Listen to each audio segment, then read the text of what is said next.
In this first part of Module 7, we are going to cover the Proterozoic evolution of the Earth. One of the questions that we ask is what actually drove Metazoan evolution? One of the main hypotheses is that a climate catastrophe was responsible. Late in the Proterozoic, between approximately 850 and 630 million years ago, Earth experienced a series of dramatic cold periods.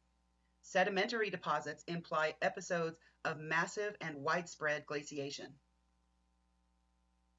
Glacial conditions are so much a part of the sedimentary record of the middle part of the Neo-Proterozoic that the interval between 850 and 630 million years ago has been named the Cryogenian period, from Greek kryos, meaning ice, and genesis, meaning birth.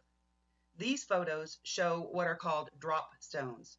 They are glacial deposits that drop from the bottoms of glaciers into marine sediments.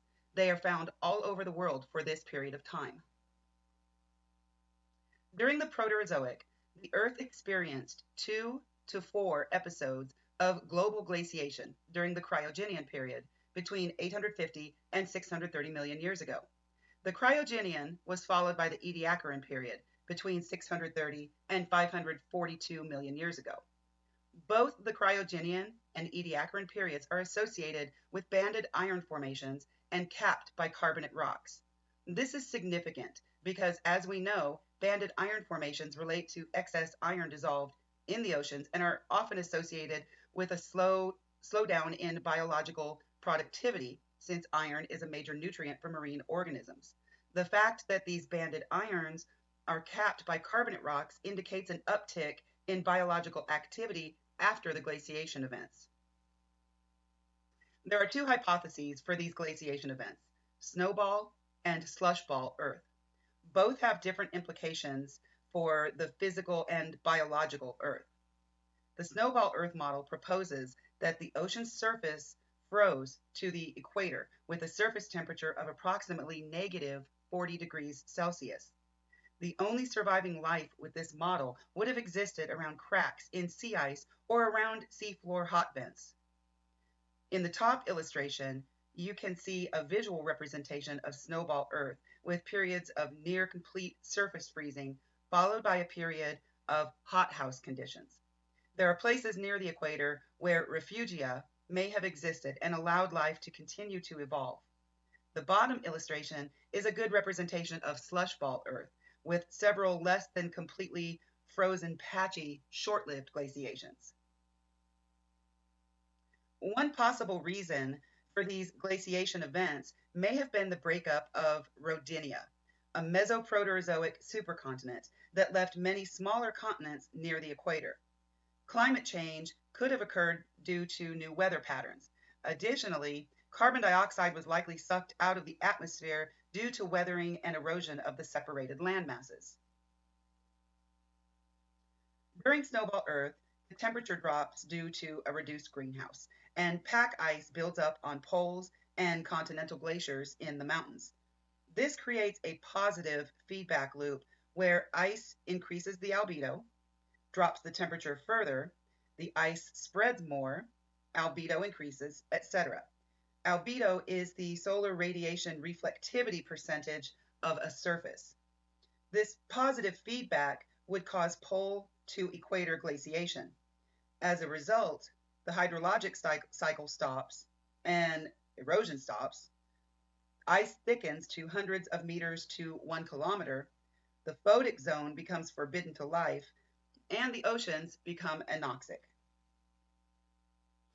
Glacial conditions persist for millions of years until the buildup of carbon dioxide due to volcanic activity causes a super greenhouse.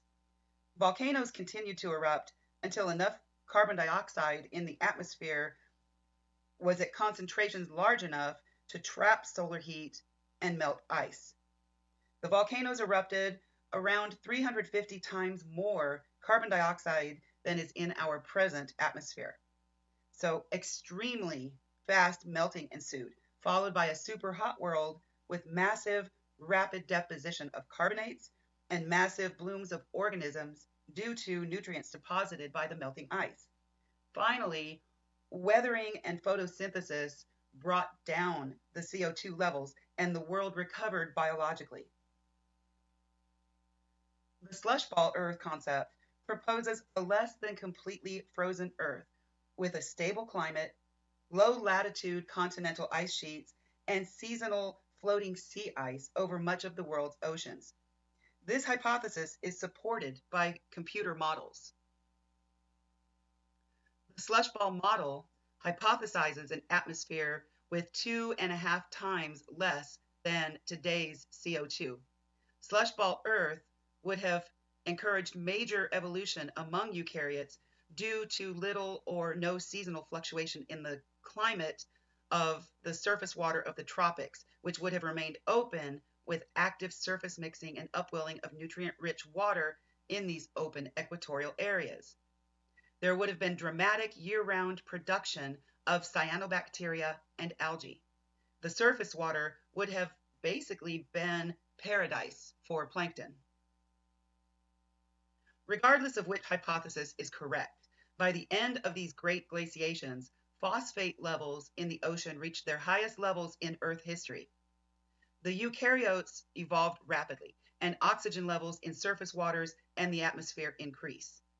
This increase in oxygen allowed for increases in size and energy output in metazoans. This illustration shows how the weathering of the continents and subsequent melting of the glaciers would have flushed large amounts of phosphorus into the oceans. This in turn leads to enhanced primary productivity. The likely reasons that the Neoproterozoic superglaciations stopped and have not been seen again is due to two factors. First, the rise of complex animals, which were able to liberate the carbon in the sediment through bottom feeding.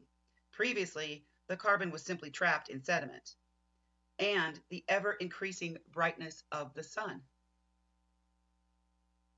Early in the Ediacaran, very soon after the last major glaciation, the Du-Shantou Formation was laid down as a set of rocks in South China. The formation contains exquisite fossils that are key to understanding life at the time. This formation is rich in phosphate that is mined as fertilizer, and as a result, thousands of microfossils have been recovered and studied. They include protists and algae, tiny metazoan sponges and cnidarians, and assorted eggs and embryos of more metazoans. Soon after, in rocks found worldwide, from Canada to Russia to Australia, multicellular animals began to appear in the world's oceans. These are called the Ediacaran fauna. They include fractal animals, mobile animals with bilateral symmetry, and evidence of the evolution of sexual reproduction. They are named after rocks in the Ediacara Gorge in the Flinders Ranges near Adelaide, Australia. These fossils form the basis for recognizing a new period between the end of the Cryogenian at 630 million years and the base of the Cambrian at 542 million years, the Ediacaran period. This illustration represents the fauna of the Ediacaran seafloor. There are immobile fractal animals that look like plants and mobile animals that have bilateral symmetry.